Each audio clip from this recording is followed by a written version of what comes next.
Alright, Sage Dyck, how's it going, man? Doing well. Doing well.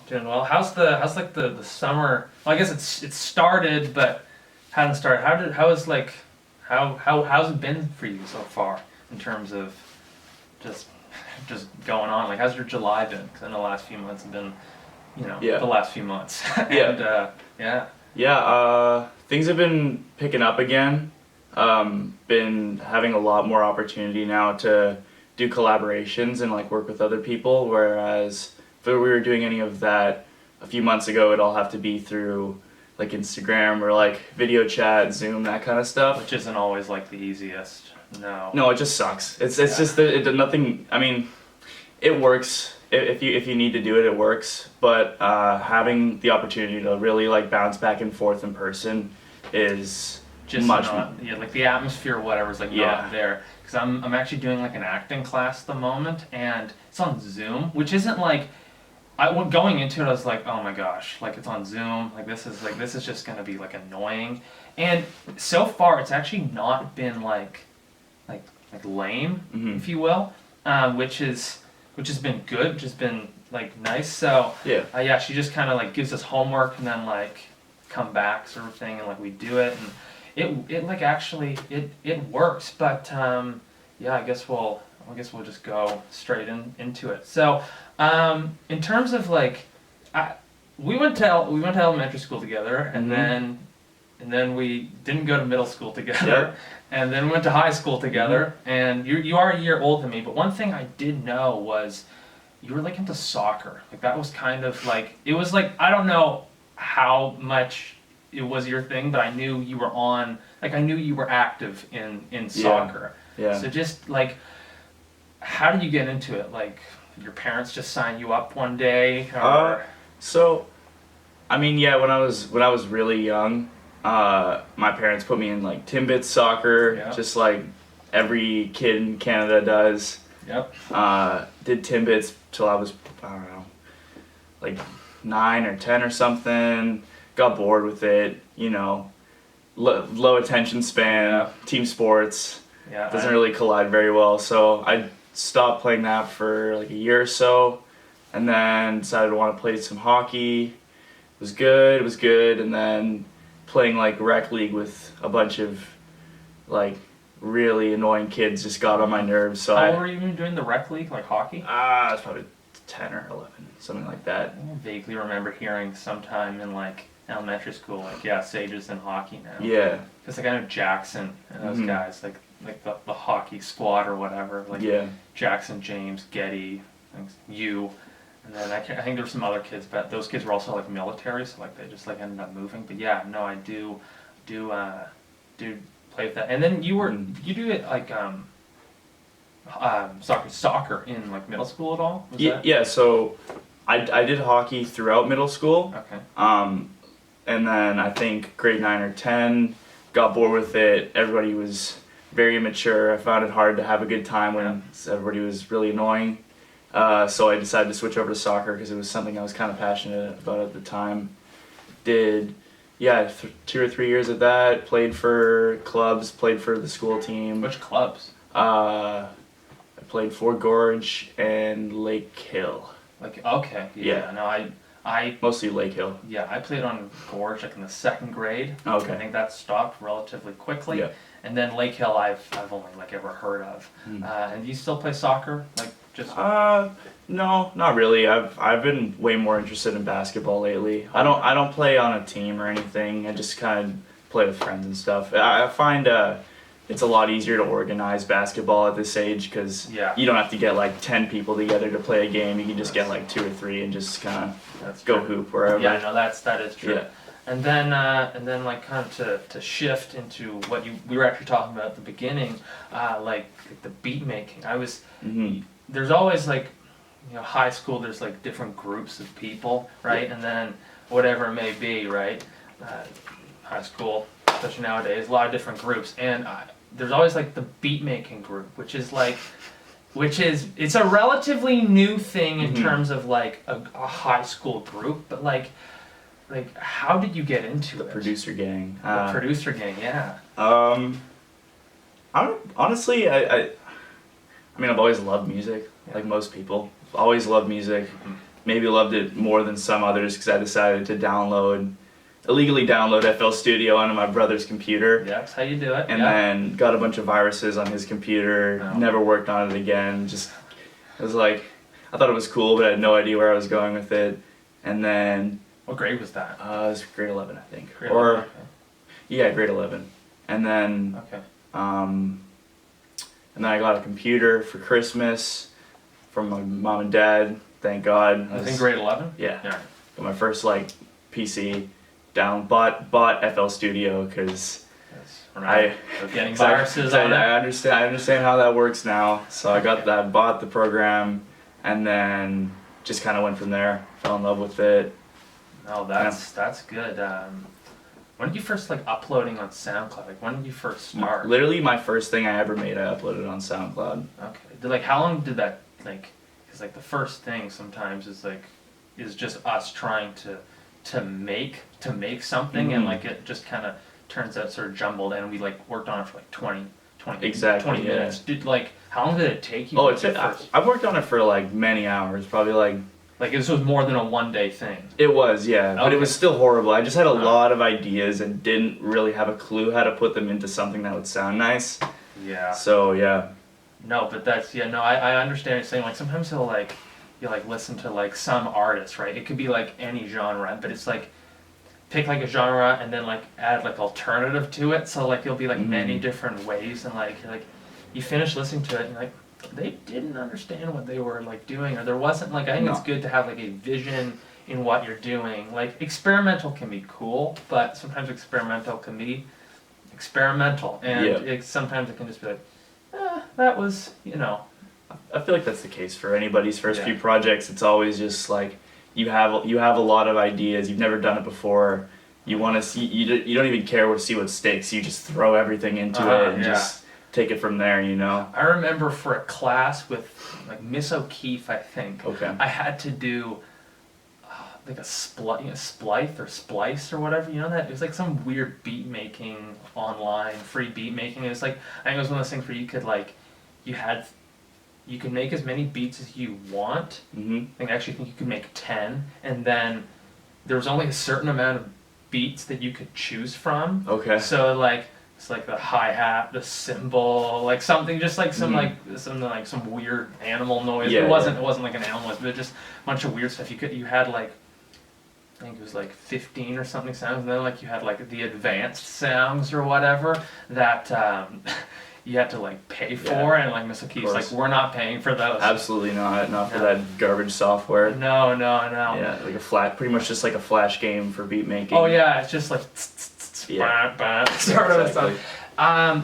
What's like, because I know like any artist pretty much, whether it be from like country or rock or jazz or beat making, even like into like certain pop music, they have like a creative process, or like sometimes that creative process can be like something you do while you're thinking about a song outside of the studio, or like when you're in the studio and you're the studio's I think just your laptop, right? So yeah, more or less. So like when you're sitting down, you're like, I'm gonna do this. What is like, do you like think about what you're going to make before, or like the kind of like the sound you want, or do you just like sit down and you're like, I hit that, oh that sounds cool, and then you just like play off of that? Like how do you do it? I think many times you have kind of a preconceived sound or like genre that you want to kind of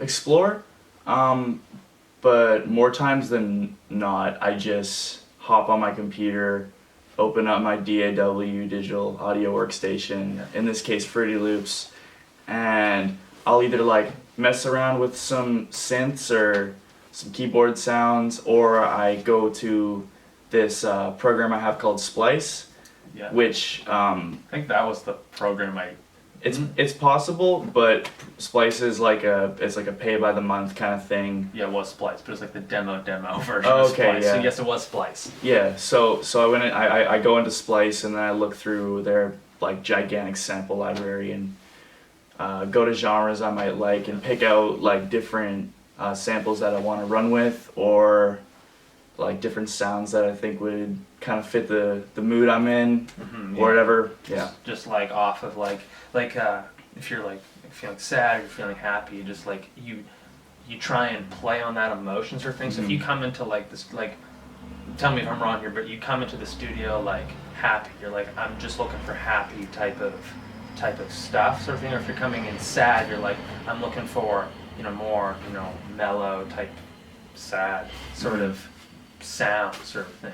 And yes, no, yeah. I think, yeah, so I would say with that, when you're going into the studio and you have a certain emotion and you're looking to replicate that emotion, it can come out kind of forced. But when you're looking through sounds or you're looking through samples, and then there's something that really catches your ear, I think that more so reflects how you're feeling at the time and how you're feeling and what creative space you're in, to be honest. Yeah, no, I understand that. Like I do get that, because I play guitar. I don't like record anything like you, but even like this morning I was like, I was feeling just kind of, I don't know, sort of anxious maybe in a way, and kind of just, I picked up my guitar and it's an electric, but I had it unplugged, and I was like, this is how I kind of want it to sound, like this is like sort of what I'm looking to. It was more of like a sort of like a shred sort of a thing, and then I tried to do something that was shred in a way, but like I do understand, like it just sort of came out forced. It just sort of, like I was doing the technique in which you would do when playing, just shred, but it just sounded like, honestly, scales. Like it didn't really sound like, oh, that was something good. It just honestly ended up coming out like the blues, to be honest with you, which I do listen to a lot too. One question is, what's like been the reaction to it? Because you've been doing it for what, 2-3 years now? Yeah, like 2.5? 2.5 years, I'd say. Yeah. What's been the reaction from like, not just like mom, dad, brother, but like either just friends or people you've never even like met before, going, hey man, I loved it, or man, that was terrible. Like what's been the general vibe? Man, it's hard to say.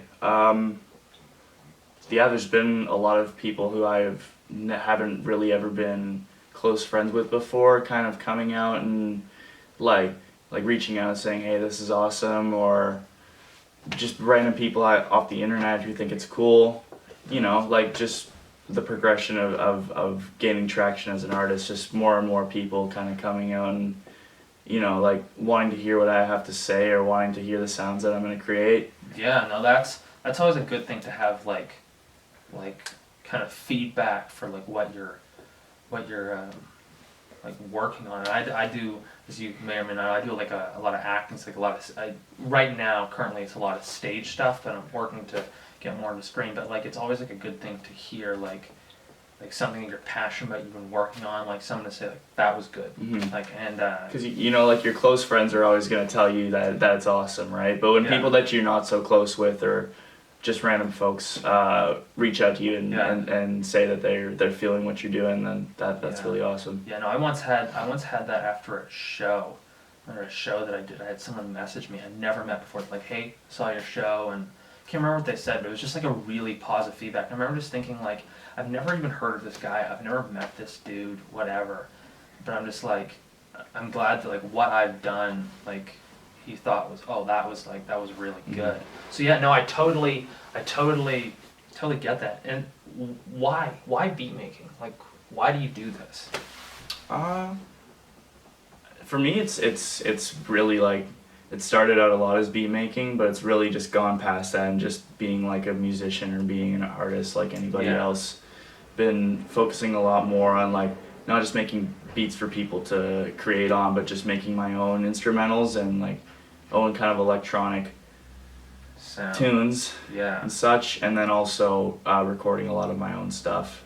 Like in terms of like vocal or? Yeah. Okay, sweet. So what is it, like singing, rapping? Yeah, a bit of both. That's cool. That's cool. I had no idea. I thought it was just like when you post about it on your Instagram or whatever it may be, or Snapchat or whatever, it was like I thought it was just beat making. Like I thought it was just, wow, I actually had no idea that you did that as well. That's actually really cool because I thought it was just like making beats for others to create off of, like to rap off of or to sing off of it. No, that's how long. Like when was that transition into vocal?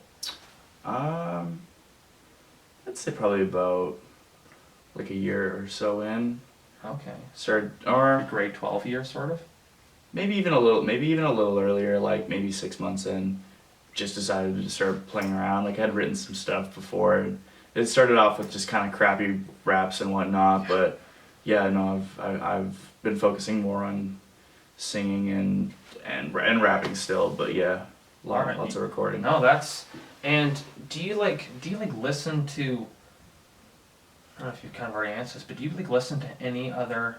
When you're thinking about a song, do you like? Is there any other types of music you listen to? Like, could we ever catch you listening to like rock music just to get like if there's something you want to create, not necessarily a rock song, but like could you ever catch you like listening to like when you're in that creative thinking space, just pausing and just like listening to rock or whatever it may be to get like an idea. You know what I'm saying there? Honestly, no. I find if I listen to a certain genre or like a certain song before I start creating, then I find I make something way too close to that and it just sounds like a ripoff. Yeah. So a lot of the time when I get my inspiration from the music that I'm listening to, it's like a day prior or like a few hours prior. Like, you know, I was like making breakfast this morning and I had this playlist on, and then now I want to make like a indie folk song or whatever, you know. Yeah. No. I get that. I feel like it needs some time. The music that you listen to needs some time to like marinate in your head and kind of collide with other stuff that you've been listening to, so it doesn't just sound like a carbon copy. I totally get that because it's sort of weird. It's like I'm learning guitar for a few years. I'm still, there's still a lot of work to be done, and there's like I don't play like really any other instrument. Like I don't play any other instruments, but it's like I know how I want like these songs and all that I have in my head. I know how I want it to sound.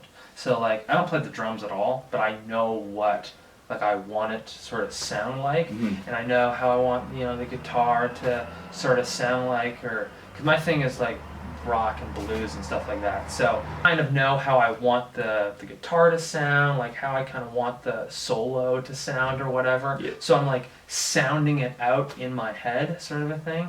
I was like a few weeks ago, I was like, I had this idea for this song, and I was like mowing the lawn, and I'm just thinking that nobody else can hear me while I'm mowing the lawn, and like I'm just like trying to sound out this guitar solo, and I hear my dad come out. He's like, "What the heck are you doing?" I was like, "Oh, I'm just singing along." It's like, "All right, whatever." No, but yeah, I totally get that of trying to kind of sound it out what you want, and yeah, I understand that it's like it is kind of dangerous to, if you want to make like a rock song or like a certain song, say a certain genre, to not listen to that genre because then it just becomes too much like that. Is that kind of what you're saying? Like you want to make an indie song, don't listen to indie music right before you make it, sort of thing. Like kind of that was. I mean that can work for some people. I just don't think it really works for myself in my creative process. Yeah. Listening to an indie before you make an indie or whatever that genre is. Yeah, I know a lot of producers when they're creating like a beat or just making a song, maybe they'll have like a reference track that they'll play. They'll throw it into their DAW and then listen to it while they're listening to while they're creating their beat, so they can get the kind of a similar sound or a similar kind of energy. And I'm not knocking that at all. I just think that doesn't really work for me, or else it just kind of comes out forced and or it just comes out like a carbon copy. Yeah, that's not something I look for. Yeah, I get that, and I don't really listen to any Drake, and I don't know if you do either, but he's gone to trouble for that a bit. Like how his his like, what was that song? Dram, or whatever, Big Baby Dram, or whatever that guy. Yeah. Yeah. What about it?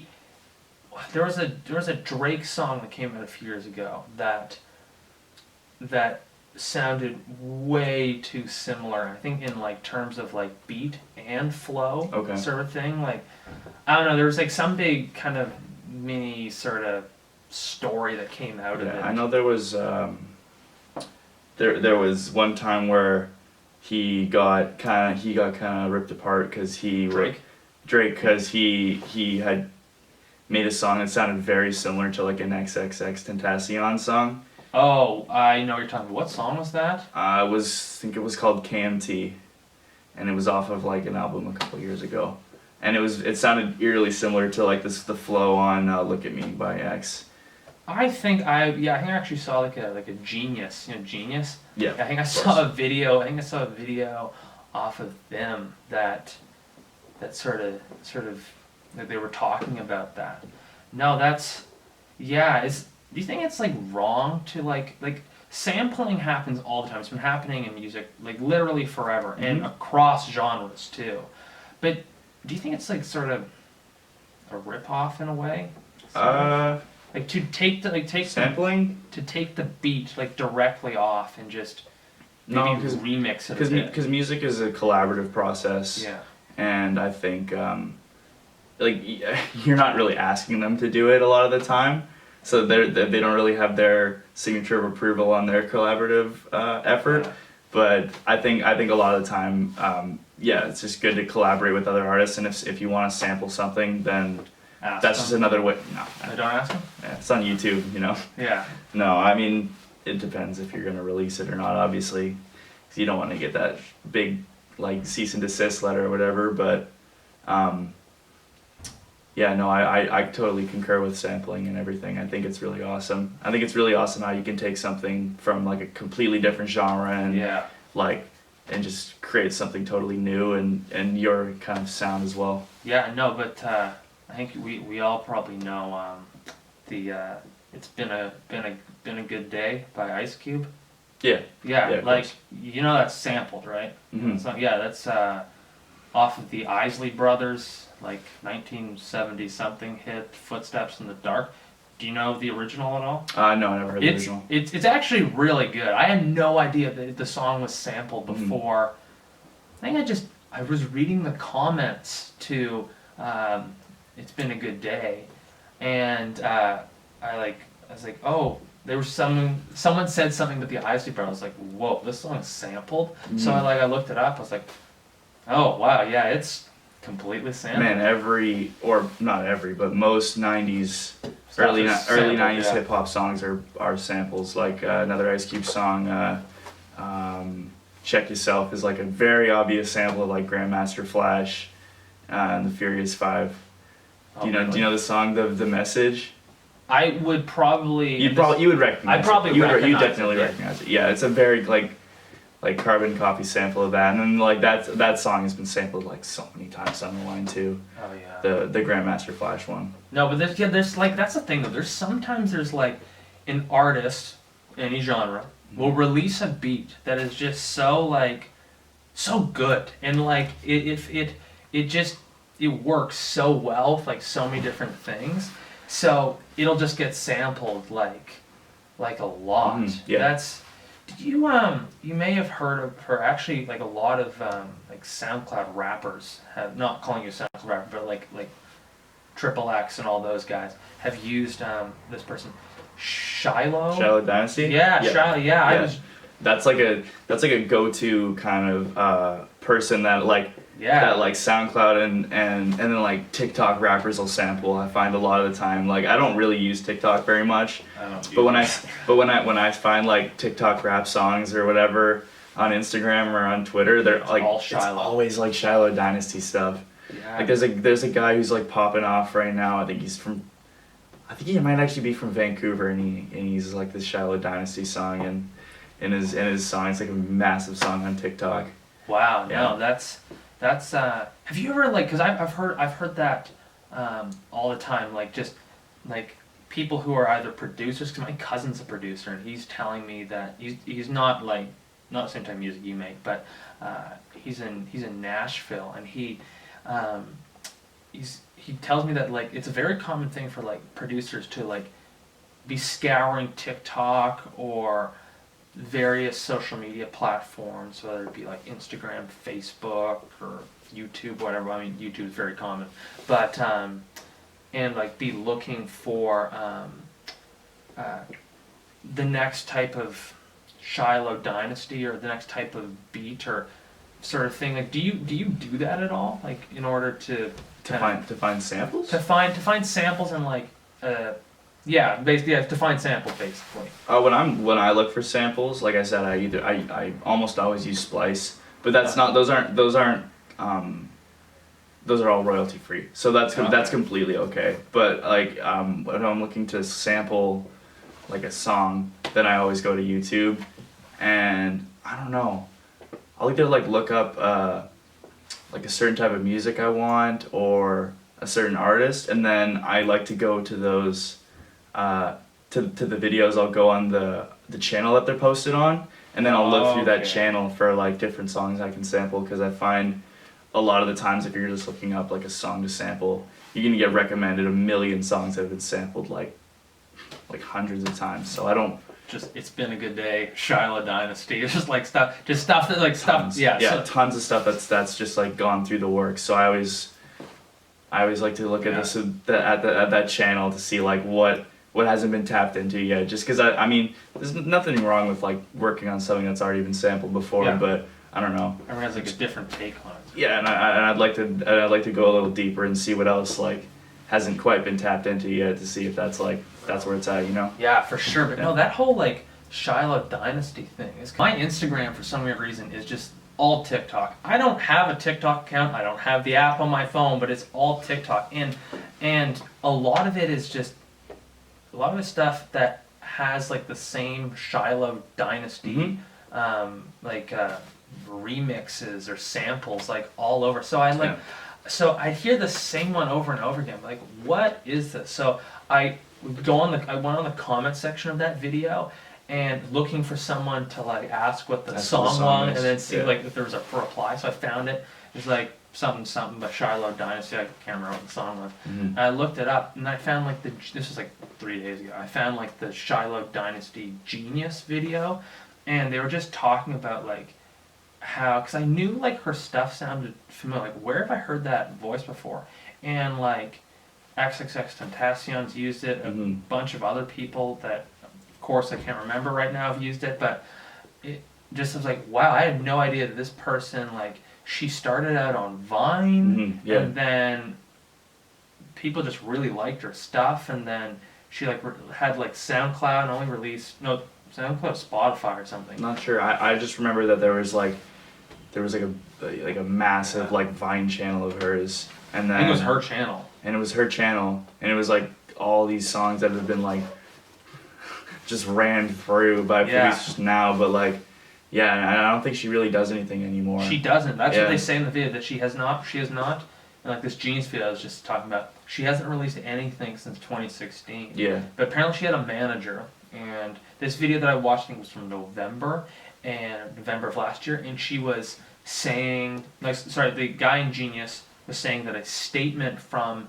Shiloh's manager was basically saying Shiloh's alive, she's a very private person, and for now I think she has no like interest in like basically coming out with like new music. I mean, I can understand that, like if you were just making stuff on Vine for fun, and then it was just for fun, and then completely blew up out of nowhere, and you weren't like looking for that or expecting that, then you'd probably want to keep a low profile, and you'd have to try pretty hard because people would pry a lot, especially since she was so big. And I don't think she has like any other social media. Like, I don't know if there's like I don't think there's anything. Any Instagram, right? So it's not like, and I saw some of her old videos, and her videos are just like kind of like of her face, sort of, and like the guitar in the dark, right? So it's not like you're going to, like, if you saw her on the street, you'd be like, oh my gosh, is that Shiloh Dynasty? You would know. You'd have no idea. You would have no idea. No. Yeah, no, but like Shiloh, she doesn't have the Instagram account. She doesn't like, the videos weren't really they were of her, but they were like of the side of her face in the dark. So I think that is, because this has happened. This sort of thing has happened before, where like someone just uploaded a few videos to insert social media, and then they just blew up and took off, and then, you know, everybody was saying, hey, we, you know, production company, Want more. we want more, Yeah. we want a piece of like the action sort of thing, and they're like, I'm not too sure if I want that, but no, maybe I don't know, I think maybe Shiloh will come back. Maybe I doubt it. I doubt it. Honestly, I doubt it too. It seems a bit too far behind now to really come back. But I don't know. All the TikTok stuff is massive now, so you never know. Yeah, I know. I mean, like, she's like, for the people who know, like for those who know, she's a big name, right? Mhm. So, yeah. So like, I think that if she like Shiloh uploaded something tonight, I think it would go big because like. Oh, yeah, definitely. Yeah, no, because if she like uploaded on her Spotify or whatever it was, and because she does have some songs on Spotify, it would go big. It would go pretty big. So I think that like, it could go. It would go well for her. I think I don't know. I think if she really wanted to keep doing it, then it could be a big thing. I think if she uploaded one thing, it might just be kind of like a flash, like in the pan sort of thing. like yeah, exactly. Cut like light that burns. Yeah. Twice as bright for half as long, kind of thing. Yeah, no, that's sort of. It's kind of like you have the lightning in the bottle, and you just sort of lose it, sort of thing. It's like I don't think she's lost it unless it was like an insane song. But if it was just like a 30-second like ukulele kind of thing, yeah, sort of.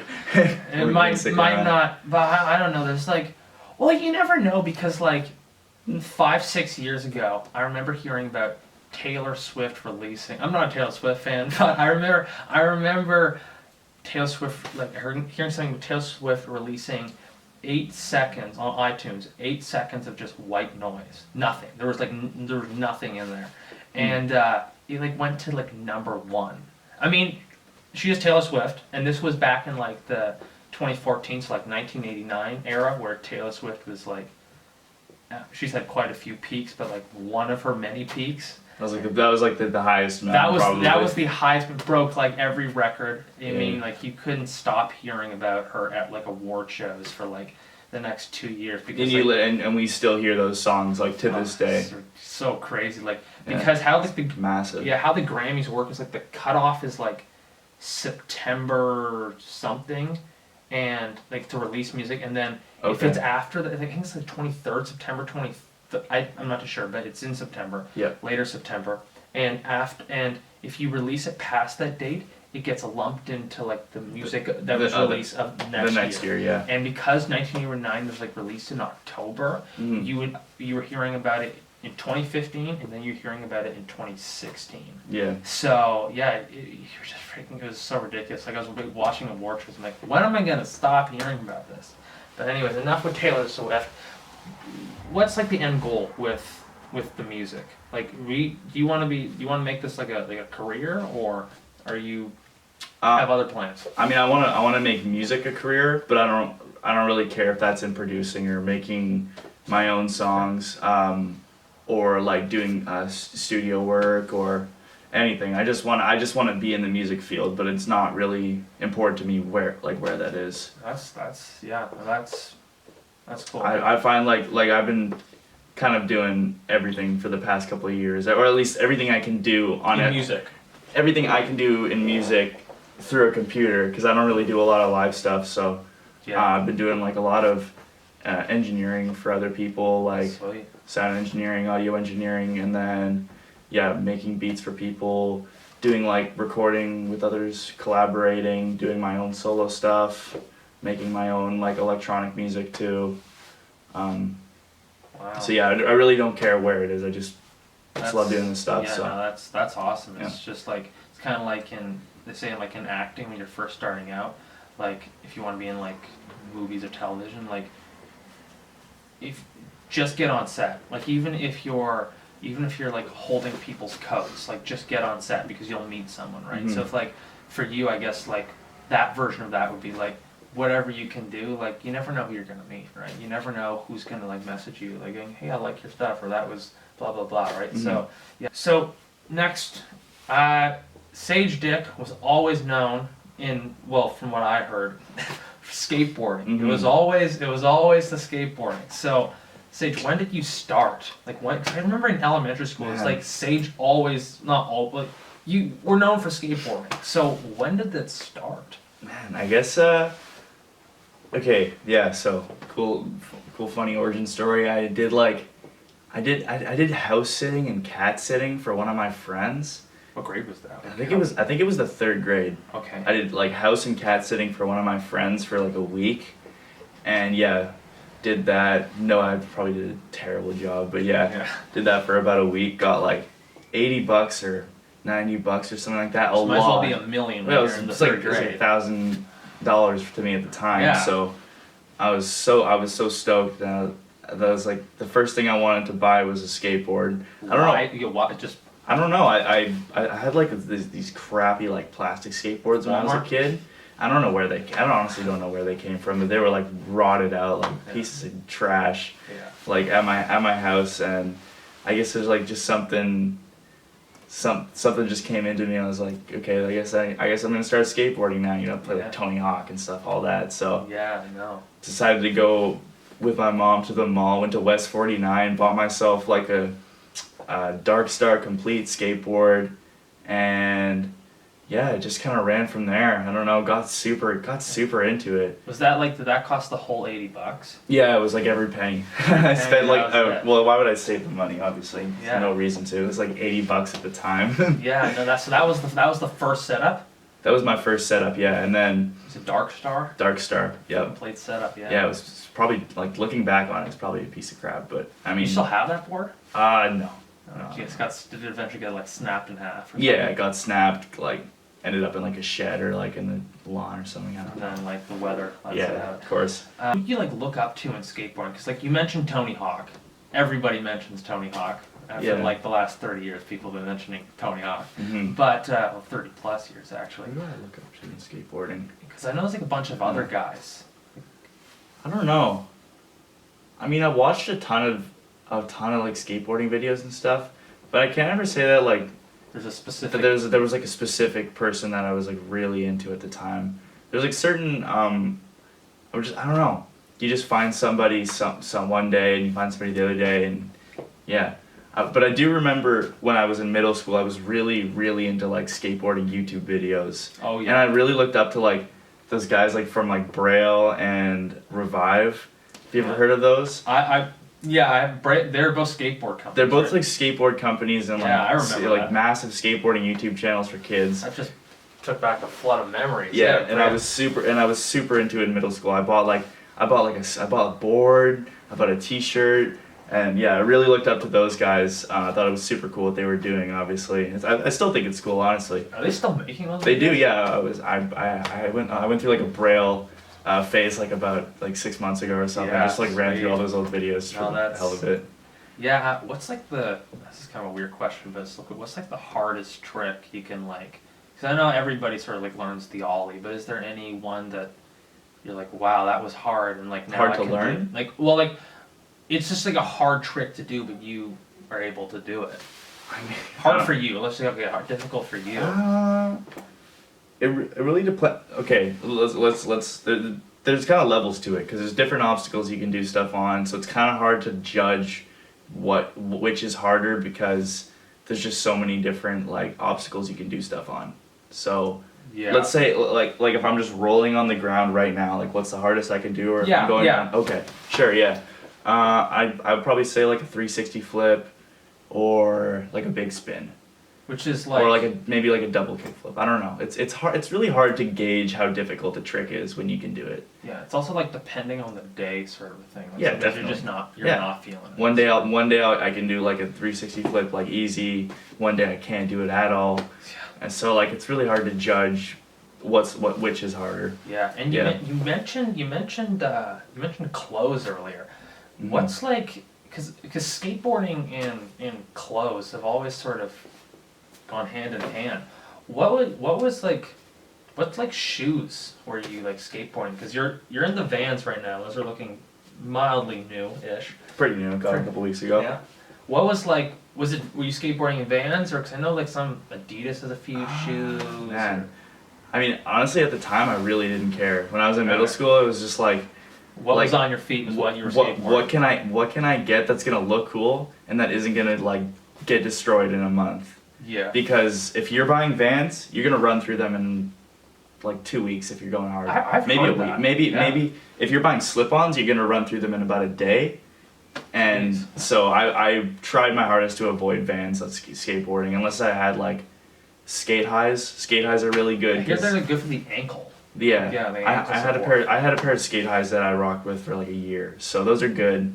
But like any of like the eras or like slip-ons are terrible. Just blown right out. No, that's so weird. It's like a shoe that everyone's like their skateboarding shoes. I know, like, right? Yeah. I've actually like I hear more good things about like stuff from like the Nike skateboarding line. Yeah. Not like the Dunks, but I hear like more good things from like Nike than like Vans, which everybody's like synonymous like with skateboarding. Yeah, so. I think actually Nikes are one of my favorites. But I really like Adidas shell toes. I like superstars. Yeah, I've heard about that. Because they're super durable, and like it's really nice to have a lot of plastic on the front because it's good for like flip tricks and stuff because you get a lot of grip. I find. Yeah, that makes sense. I don't do it a lot anymore, but I have like a pair of shell toes that I've had for like so long, like maybe 2 years, and I haven't ripped through the front of them yet. Jeez. And you skated in those a lot? I did, yeah, I did. Okay. I mean the sides like right about there on my foot, where you're doing like kick flips and ollies and stuff, that gets ripped through pretty quickly. On the superstars. Yeah. So I've gotten like shoe goo and stuff to duct tape it around. Yeah, exactly to repair that, but nothing has came through the front yet, so. Still got those in my trunk of my car. Those are good. You skateboard Jordans at all? Jordan 1s? Oh, I would never. Never know. I mean, if I had the money, I would, but I would never do that. Yeah. It's just a waste of a nice shoe. That is fair enough. You fan of the Jordan 1? Oh, absolutely. Yeah, I love those shoes. Yeah. What's your favorite Jordan? Fours. Same here. Yeah, I love fours. Fours is like cement fours. Which one, white or black? Which is actually the bread. The black is like the bread. Oh yeah, no, I like the white cement ones. Yeah. And then I really like the forest green ones too. Those are so sick. Oh, like the white ones, like from 2004. Yeah, the white ones with like the green like. Okay, we know what you're talking about. Those are so sick. Did you follow hidden.ny on Instagram? Is it .ny? Yeah. It's .ny. No, I don't follow that. Well, you just did a disservice to yourself, man. Hidden NY, like they post like 4 times a week. Well, okay, more than that, 10 times a week of just like the green, like the pine green. They're so sick, man. They're so nice. Why they didn't like retro those? I don't know why they. No idea. Didn't. Maybe they will. Well, did you see the metallic fours pack that just came out? It was like red, purple, green, and orange. Oh, the metallic ones. Yeah. Purple pack. Yeah, no, that's the green. They did do the green one, right? But it's the metallic, right? Mm-hmm. Was the one from 2004 metallic? No, it was like a matte finish. It's like a matte green, yeah. And that's where it's at, man. On StockX, those things go for like $700. Oh yeah, no, I was looking because I wanted a pair. Also, the blue ones that are like kind of the same are really dope too. What blue ones? I think they're called the military blues. Yeah, but it's like different color blocking. Like, Yeah, there's like more. There's more. I think it is. Yeah. Yeah, no, I know what you're talking about. I hear 2021. Those are supposed to come out again. Sick. So I would. That's awesome. Maybe because that shoe's gonna go for crazy. So maybe get like 2 pairs, one just to wear, and then one to like keep in the shelf for like a rainy day when you need to sell it. What are your thoughts on Dunks? Because those are huge right now. And they have really good resale right now. I'm very glad you asked that because that's actually a very good question because I love Dunks. I started this Facebook page that it sort of semi-failed, but actually recently a lot of people have been asking to join it, so maybe I need to give it more life. Called SBDEC, which is SB Dunk Exchange Canada. Started last year and then sort of gave up on it in the fall, but I think Dunks are like just so great. Like I just think like. Yeah, they're awesome. I love Dunks. Are you highs or lows? Lows, 100% lows. I was actually considering wearing my lows today, but I was like, no. Yeah. What's your opinion on like people getting their like deals like with like if you hear like the Oski Shark Dunks they were like an orange box release which was like skateboard shops in store only. Did you see those at all? They came out when December or January or something like that. Nah, I never heard of those. Yeah, no, they're the 60. It has like it's like an all black hide with like a shark down the side for like replacing the swoosh. Yeah. No, but That's sick. it's very interesting. I don't know because like the SB era, like the SB Dunk era was like 2000s. It was like 2000s. Yeah, I think it stretched on. 2000 to like I don't know. It kind of ended in like 2010, 2009. I mean, I don't really know, but I've heard it ended like it's like for like a good solid 10 years. Mm-hmm. But and then I feel like the kind of the blocky models of shoes kind of went out of style, and people kind of like the sleeker shoes. Yeah, so. the early 2010s. It was all about like sleek running and like, yeah, exactly. And then there's that weird phase where like all red shoes. In like 2013, oh, 2014, just like the whole shoe, we're gonna make it bright red. Yeah. That died pretty quickly. I almost got a pair of like all red Adidas tubulars, and then I stopped myself. Oh, good move. No, that was. Stop laughing. No, it's I definitely like the one red shoe that is still semi cool is like the Yeezy Red Octobers. Oh yeah, those are awesome. Those are that's like classic. I hear they fit like a size and a half big. So they look big. They look like friggin' chunky they look like shoe. tanks. Yeah. That's a big shoe. That's a big shoe. And what was it like? Nike just released it. Like they just like put a Twitter link. Like in February 2012, they just like said, all right, here, because didn't Kanye had left, so there wasn't like some big release for it. I don't think it was in store at all, right? It was online. Yeah, it was online. Sunday, so they just midday. Like there was no mention to it. They just like. It just kind of came out of nowhere. I would click on this if I were you, sort of thing. But yeah, no. To answer your question about dunks, I think they're great. And now, like SB Dunk's great, and dunks are making a comeback. Like just like the regular basketball ones. I don't know those ones actually. I mean, you would. It's just like not a puffy tongue. Oh. They're just like it's more of a sleeker kind of model sort of thing because it was just meant for basketball. Yeah. They're honestly like.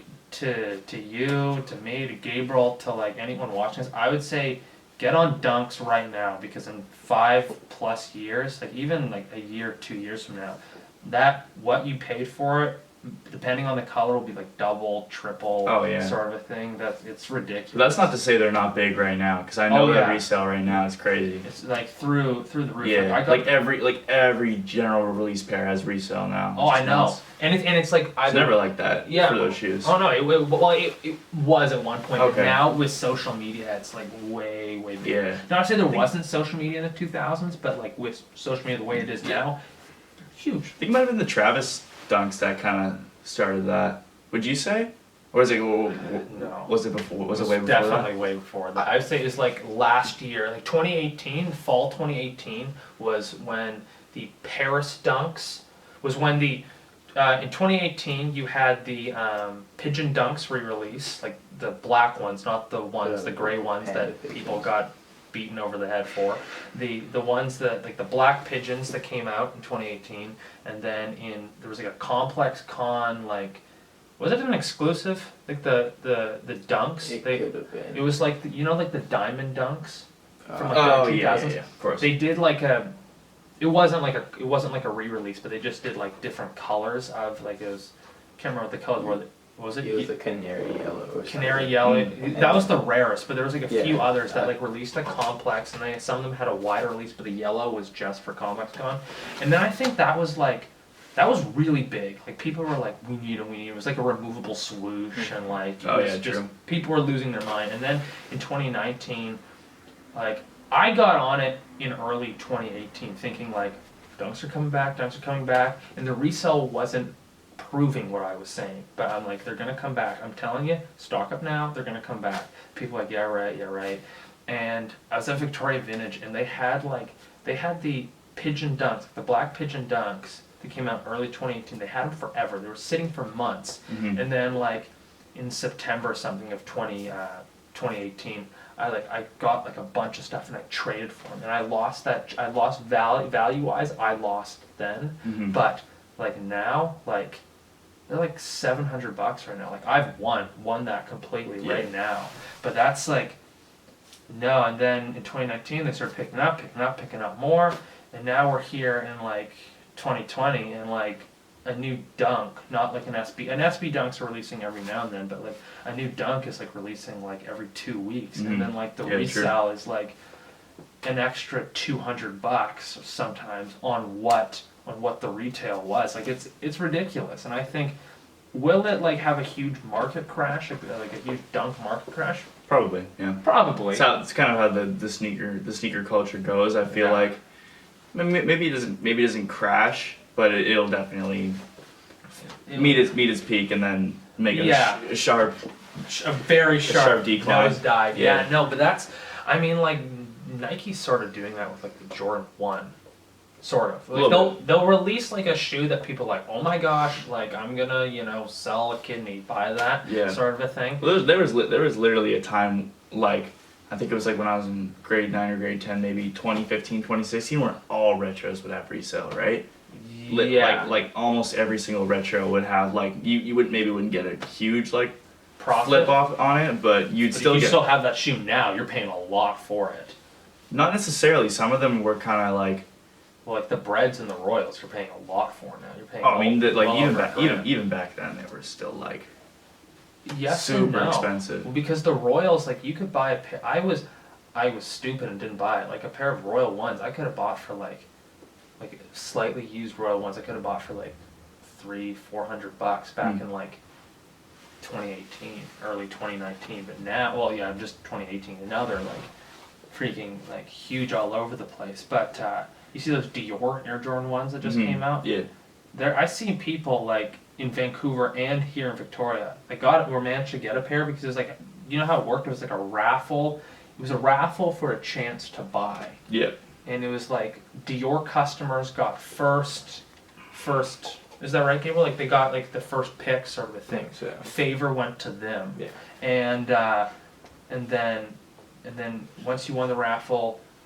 Once you won the raffle to get a chance to buy, I think you were entered into like another raffle to be able to get a chance to buy a pair. So it was like 2 raffles, and retail was like $2,000 or something. So it's like a raffle. It's like a 2-tier raffle. It's a raffle to go on a website to like be early enough to actually get the shoe, right? Or like. Yeah, I think it was like. Or something like that. Or was it like an in-store thing?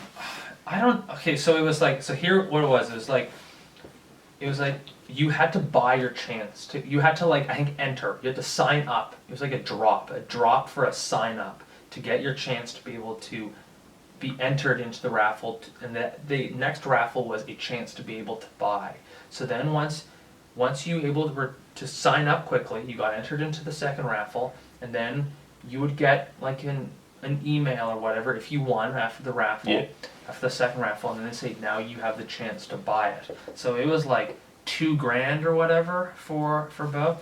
And I saw someone on Facebook Marketplace selling the highs for $30,000. That person's local in Victoria too. Really? Yeah. If you're gonna fork over $30,000, how much does a kidney sell for these days? I think you could.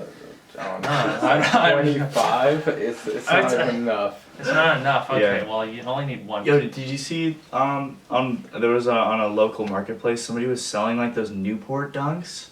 You know, like the. Oh yeah. Oh yeah. The Air Force Ones. The Newport. Oh, the Newport Forces. Yeah, and they're not. 13,500. Yeah. That was in Vancouver. That was somewhere in Vancouver. That's those like. are crazy. That's like probably my Grail shoe. Oh, too. dude, those are so awesome, and you get all of the like cigarette pack thing the cigarette box, and then like all the other stuff that comes along with it, man. It's so cool. It's like the coolest. Like when did that release go? Like 2005. Yeah. And it wasn't even Nike too. It was like some other company, He got right? sued. Okay, so it was like I can't remember. Sued at the ass, I'm sure. So bad. Yeah. Okay, so what's the guy's? I can't remember what that artist's name is, but he's like a kind of like a kooky. He's a little weird, right? And he was like, it was supposed to be some statement on like how like I don't know, some kumbaya statement on like running, like exercise, and like smoking. So he just thought it would be funny because like the swoosh. It is kind of funny. The swoosh looks upside down, looks like the Newport logo. Yeah. The Newport logo upside down, sort of looks like the swoosh. Yeah. So he's like, well, if you just turn it, and then he made like this Air Force One, and then this whole elaborate packaging. Yeah. And then Nike. It's pretty awesome, actually. I'm not gonna lie. That's a good. It's funny. It's a good little joke there. It's funny. I think we can all agree it's fairly funny. But he released it. Nike was very upset. I think Newport was. I think they were just like, can't remember what happened, and I'm pretty sure I'm wrong on this. I'm not sure, but I think they're just like, okay, it's funny, just don't do it again. Yeah. They're like, it's funny, haha, just don't do it again. But then Nike was like, they were really pissed. They were mad, and then they said, if like, they like sued them for way too much money, and then they assumed they were like they went after him with everything they had, and Nike said to this guy, they call him Bob. That's not his name. But they said Bob. They're like, we know you have more in a warehouse somewhere. He didn't. There were only like 277 pairs or something like that. Something Not a lot. Damn. And some sizes only had like a few pairs in. So like if you have like it's always the small size. It's like a size 7. Yeah, They're of like course. 20, 30 grand. I don't know how much, but all the pairs are worn now. Like I don't think there's any pair that's like kind of dead stock pair sort of thing. And that's cool though. If I had those, I'd wear them for sure. Oh, for sure. I'd definitely rock them. You know, like the sneaker shields. You know, sneaker shields. They Essentially, so, you put them in the shoe. It's like a shell. It's to stop there is still so they don't one crease, right? Yeah. Like, you know how like Air Force Ones crease crazy. It's essentially so it stops that. Prevents it. So it's just like one line of crease. But and then they said to Bob. They said, all right, well, okay, you don't have them all in a warehouse. All right, I guess not. But you need to buy every single pair that you can find on the internet and hand them over to Nike so Nike burns them, essentially. Nike probably didn't even burn them. They probably just like, all right, hand them out to like the employees or something. Yeah, something so like they that. make it like one of their like friends and family pairs or something like that. But no, that's... I wonder what that would be like if someone tried to do that now. I don't know. Never know. I don't know. I wonder if Bapes ever got sued for their bases. They're very close to the Air Forces. They are an Air Force. They are pretty much Air Forces. I don't know. I've seen videos of like, you know, must be like some kind of agreement between them and Nike, or else I don't see how. For the longest time, I thought it wasn't just like an ongoing collaboration. I'm like, oh, it's probably just an Air Force. Maybe it is. Maybe it is like some kind of weird collaboration. It's not, isn't it? I really don't think it is. It's not. I feel like the Air Force One silhouette has been taken and like adapted by so many different companies. That's fair, yeah. I think you can. Bob got the short end of the stick on that. Even Reebok in the 2000s had a pair of Forces. Yeah. Allen Iverson would wear off court, and it was meant to be like the Air Force Ones. I think I thrifted a pair of those. Actually, it was like kind of like how you're talking about like sampling. I feel like you can just take. Yeah, that's true. It's true. Design. And like the Air Jordan 1, that's happened a billion times. Like, have you seen like Virgil Abloh's Louis Vuitton shoes? No. Oh yeah, Air Force is definitely. Well, definitely. Now that I think about it, man, like looking at sneaker culture in general, like there's always like a million offshoots of like popular shoes. Like think about Vans, man. Vans. Think about like their slip-ons that they basically. I mean, I guess Keds kind of did it first, but they kind of. When did went Keds off of come that. out? Cause 50s. Oh, okay, so yeah, or like 50s or 40s, and then Vans was like 60s. You know, Vans was supposed to be like a rich person yacht shoe. Really? Yeah, it was not meant for skateboarding. It was like a shoe that you'd wear on the deck of your yacht. It's like a boat shoe sort of a thing. And then skaters were like, oh, it's kind of good on they're perfect for like skateboarding. Well, sort of. Now they just rip apart. Yeah, they probably made it a lot tougher back then too. They probably had stronger materials, so it wouldn't just blow up after like a day or two. Because where are these like made in like Vietnam or something? Oh yeah, I'm sure. Something just they rip apart really quickly. No, but Virgil's like Louis. You know Virgil Abloh, right? Mm-hmm. Yeah, he. Some people I talked to were like who? So Off-White and Louis Vuitton now, I guess. His Louis Vuitton sneakers. They're not any affiliation with Off-White or Nike. They're just the Louis Vuitton Virgil Abloh sneakers.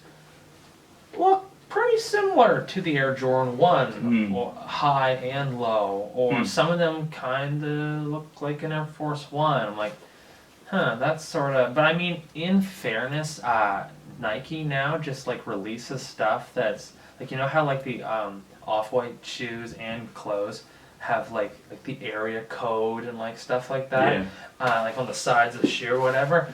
Nike's releasing so many stuff that like is in that font, in that format, stuff like that. Like they're just trying to. No, I know what you're saying. It looks now. so bad. Yeah. Though. Like you go to or like a cold wall. Like the cold wall Nikes, have you seen those? Yeah, like the black ones and the white ones. Yeah. Yeah, those are like look pretty similar to the. Actually, no, they gotta get their own like spin on things, but yeah, because there's no swoosh on them. There's just like the perforation dots. Yeah. You know, actually, those are really cool. Those are really cool. Yeah, I love ACW. So. Yeah. I had a chance to. Well, I messaged a dude. I found a guy in Vancouver who had a dead stock pair for relatively cheap too, and I was messaging him, and he did not respond. So I was like kind of upset about that. But no, ACW is cool, and I think probably within the next few years it will sort of pop off in a way. But to go back to skateboarding, I know we did a kind of a tangent, but no, it was a very good tangent. We all like talking about shoes. So, what's stair gapping? What's like the biggest set of stairs you've gapped? I did. Or do you do gap stairs? Correct. When I was younger. Okay. I couldn't do it anymore. Don't want to hurt myself. Yeah, fair enough. Yeah, I did 9. That's pretty good. At Shoreline Middle School. Oh, when I was going to Shoreline Middle School. I think I know what set of stairs you're talking about. It's towards the back, right? No, it's at the front.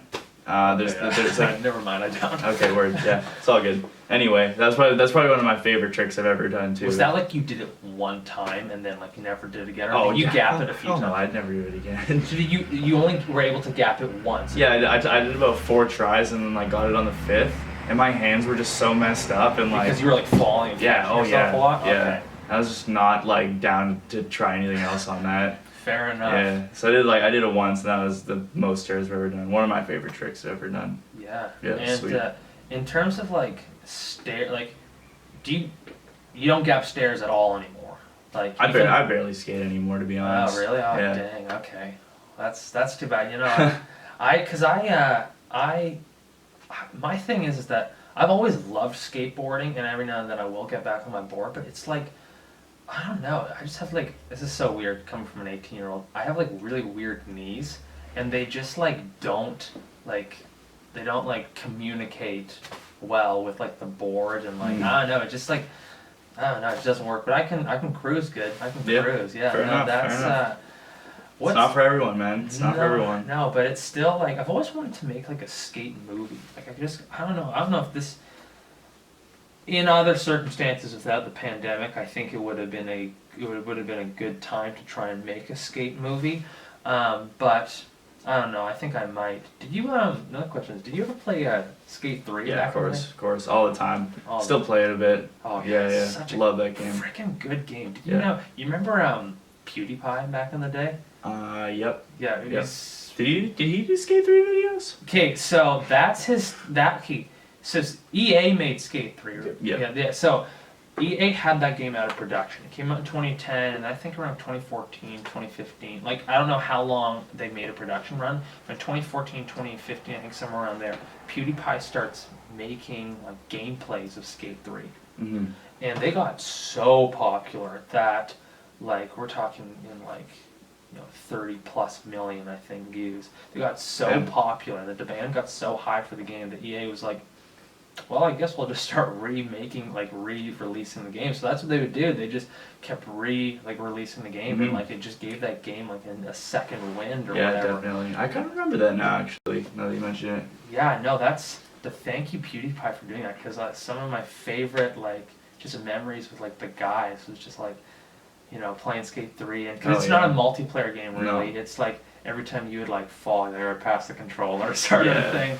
Yeah. For me, it was like sick days in school. I would just spend like literally all day playing Skate 3 or whatnot. I just remember it was so like for me, because I mean, probably not for you because you could actually skate. It was just such a like sort of like an escape in terms of like I can't actually skate in real life, so like in this I can like gap 30 stairs. Yeah. And like, and then just grind on the rail. That's why I play NBA 2K. Yeah. I can never dunk or anything. So. Yeah. It's fun. Yeah, no, but yeah, hey, because we're around the same height, and I can't dunk, so I can dunk when the net's lowered a little bit. Yeah. But I can get up there. I can get like maybe like that much on the rim. Yeah, but I same. Can't quite slam it down. No, but what's your thoughts on like the possibility of Skate 4 coming? I think it's actually like been confirmed that they're doing a skate game. Really?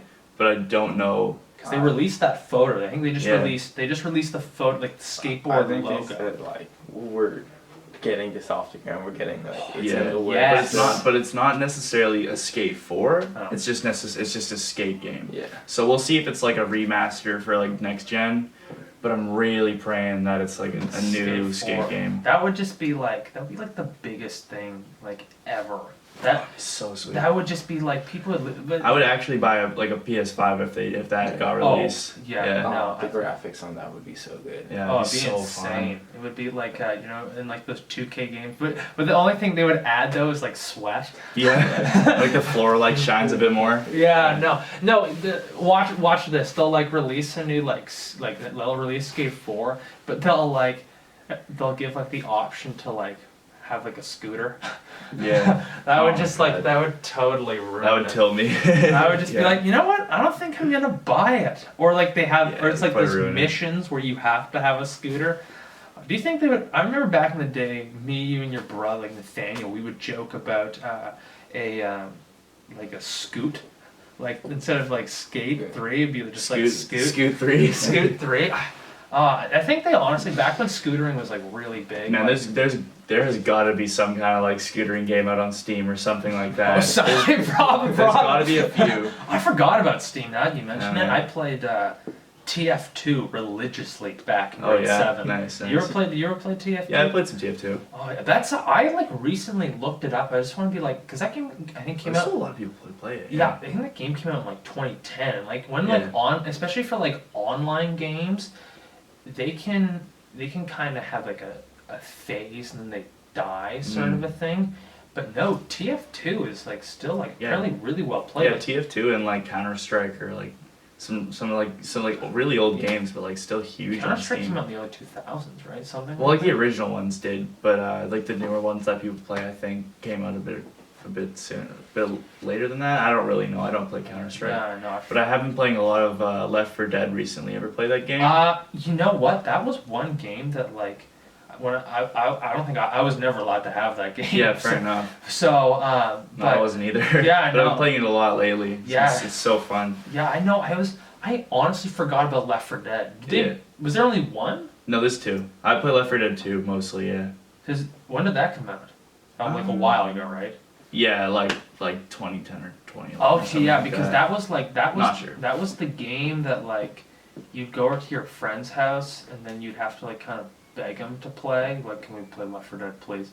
And then they would always be like, no. So the answer to that question is no. I've never played Left 4 Dead. It's a good game. It's a good game. Honestly, I gotta like, cause I just don't play video games anymore. So like, I feel like I should. I feel like I should turn on the old Xbox because like my thing was Assassin's Creed. Okay, we're That was my. Did you ever play Assassin's Creed? No, never. No, that never was had that game. that was. There's so many. They would make like a new one every 6 months for a while. It felt like back in like Oh yeah, a true. few years ago, like 2014, 2015, 2016, even Yeah, back when I was in 2015. like middle school, I remember they were like dropping those all the time. I was like, how many? And it would always be like, because it's based off like history, right? It'd be Yeah. like how many variations of like the same time period can you make? It'd be like the 1600s, like, well, it's different now. It'd be like, they're always like sort of focused around Italy. They're like, well, it's in a different city. I'm like, it's sort of the same thing. Yeah. But now they're making like a Vikings version, like a Okay. Assassin's Creed Valhalla or something.